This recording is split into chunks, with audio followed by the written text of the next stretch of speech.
अब मुझे क्षमा कर दीजिए, एयरक्राफ्ट तक अब तो ऑर्डर पे बन रहे हैं। हमें ऐसा सैलून चाहिए, हमें ऑफिस चाहिए। हम क्षमा मांगते हैं आपसे, उस तरह की चीज़ों को बहुत नज़दीक से देख लिया है, बहुत नज़दीक से। किसी ने हमसे यही कहा था कि बहुत एक्सक्लूसिवली चीज़ बनवाई है, एक्सक्लूसिवली। अच्छा, जब वस्त्र, परिधान, आभूषण, वाहन, यान, जलयान, भवन, इतने सब हों आपके पास, तो कभी कोई दरिद्र याद आए, विपन्न याद आए, तिरस्कृत याद आए, कोई अभाव ग्रसित याद आए? कभी कोई? मानवीय स्वभाव ही कहता है कि हमें इतना मिला, इतना और मिलता तो अच्छा रहता। हमें खूब मिला है, और भी मिलता तो अच्छा रहता। एक छोटी सी बात कहनी थी, हमें खूब मिला है, हमें और भी मिलना चाहिए, हमें और भी मिल सकता था।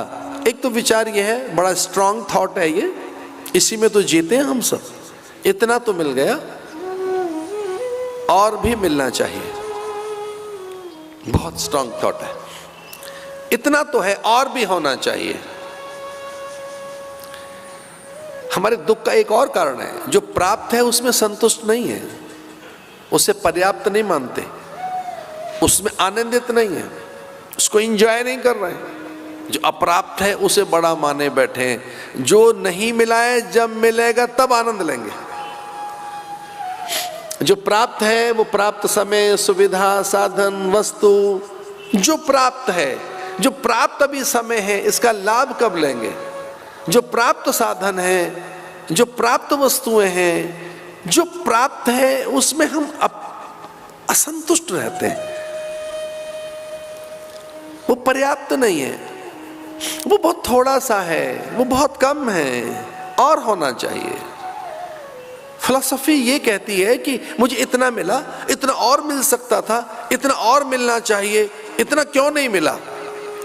एक दूसरी फिलॉसफी है, मुझे इतना मिला, मुझे इतना मिलना चाहिए, इतना और मिल सकता था। एक तो फिलॉसफी है, एक दूसरी और है, मैंने कितना दिया, मैं कितना दे सकता था, मैं क्यों नहीं दे पाया। एक फिलॉसफी ये है, मैं दे नहीं पाया, मैं दे सकता था, मैं दे सकता हूं, मुझे देना चाहिए, दे नहीं पा रहा हूं। मैं दे तो सकता था, मैं बांट तो सकता था। ये वस्त्र इतने, ये औषधियां इतनी, ये पदार्थ इतने, ये समय मेरे पास इतना, इस विपन्न बस्ती में, सेवा बस्ती में, दरिद्र बस्ती में, अथवा वहां जो मलिन बस्तियां हैं, मैं जा सकता था। गिरिवासी वनवासियों के बीच में मैं पहुंचा नहीं वहां। एक दिवाली वहां होती, एक रंग वहां होते मेरे, तो मैं कितना दे सकता था, दिया नहीं। मैं दे सकता हूं, दे नहीं पा रहा हूं। मुझे देना चाहिए, कब दूंगा, मैं दे नहीं सका, इसका मुझे कष्ट क्यों नहीं है? इसलिए भगवान तो बहुत ही आनंद में है। जब चमर डुला रही हो सत्यभामा, जामवंती, कालिंदी, मित्रविंदा, नागनिजति, लक्ष्मणा, सत्या, स्वर्ण पात्र में तांबूल लेकर खड़ी है मां रुक्मणी। क्या विचित्र मुद्रा में नारायण ध्यान मग्न है। ऐसा होता नहीं कभी, बहुत गहरे ध्यान में है। क्यों? ये हुआ क्या है आज अपराह्न काल में? अब राज दरबार में जाने को ही है कि सहसा ये तो कहीं किसी विचार में खो गए। और रुक्मणी तो मर्म जानती हैं, मन पहचानती हैं। उन्हें लगा देखे नारायण कहाँ ध्यानस्थ हैं, किसकी स्मृति में हैं, अथवा क्या कल्पना कर रहे हैं।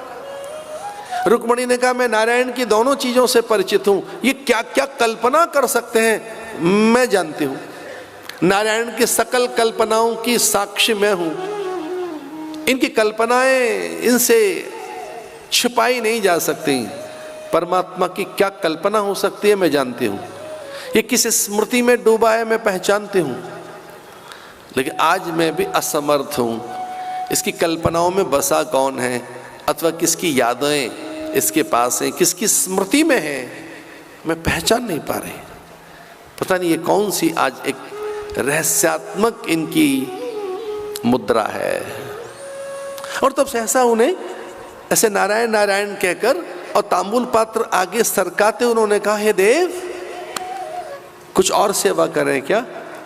तो भगवान ने ऐसे उपेक्षा तो नहीं की, पर मुकुट एक और रख दिया, राजसी वस्त्र उतार दिए, मोतियों की मालाएं उतार दी, सामान्य एक वेश। और अब तो डर ही गई जैसे मानो रुक्मणी जब यति वेश उन्होंने धारण किया। एक हल्का सा पीतांबर, वो सुंदर उन्होंने अपने केश बखेर लिए, जटाजूट एक यति बन गए। भगवान समझ गई रुक्मणी। आज चुपके से साधुओं के झुंड में जाकर साधुओं की संगति में साधु गीत कैसे गाते, धूने पर बैठकर नारायण का मंगलाचरण कैसे करते, वो सुख लेना होगा। आज याद आ गए ने साधु, तो जरा फक्कड़ों के बीच में जाना है, इसे साधु बन गया नारायण। सारे वस्त्र उतार दिए सुंदर से, यति वेश धारण कर, सन्यासी का वेश बनाकर, जटाजूट होकर, हाथ में कमंडलू सा लेकर वो किसी एक द्वार पर पहुंचे जहां धैर्य था, संयम था, जो अयाचित द्वार था। हाँ, दरिद्रता तो बहुत थी वहां। वो इतना दरिद्र द्वार भी तो क्या कहेंगे, झोंपड़ी। अरे झोंपड़ी भी कहकर मैं पता नहीं क्या कहना चाह रहा हूं, झोंपड़ी भी नहीं, वो तो घर कभी हवा में बह जाता, हवा में उड़ जाता। सुदामा के बच्चे कई बार ढूंढते थे, पवन प्रचंड चले तो घर खो गया है। और फिर सुदामा, उसकी पत्नी और उसके बच्चे बहुत देर तक ढूंढते रहते, हमारा घर कहाँ गया? वो यहीं कहीं तो होता था ना। ना ना, इस पेड़ के पास, छोटा बच्चा कहता उस पेड़ के पास हमारा घर होता था। नहीं नहीं, वो तो झील के पास था। इतने बार घर बनाया उन्होंने, झोंपड़ी, तिनके, बीन बटोर कर, पल्लव, पात, तने, सूखी लकड़ियां। एक और बात वो ध्यान से सुननी होगी, घर में पात्र नहीं थे, इतनी दरिद्रता। घर में भांड नहीं है, पात्र नहीं है, कुछ एक दो पात्र ही हैं, वो भी टूटे हुए से हैं। सुदामा भिक्षा लेकर आता है, वो ब्राह्मण है और उसका अधिकार है। त्रिकाल संध्या करता है, बड़ा संतुष्ट है, शांत है, निर्वैध है, निर्द्वंद है, निश्चिंत है। उसके आनंद, आमोद, प्रमोद, विनोद, उसके उल्लास से तो ईर्ष्या करते हैं देव।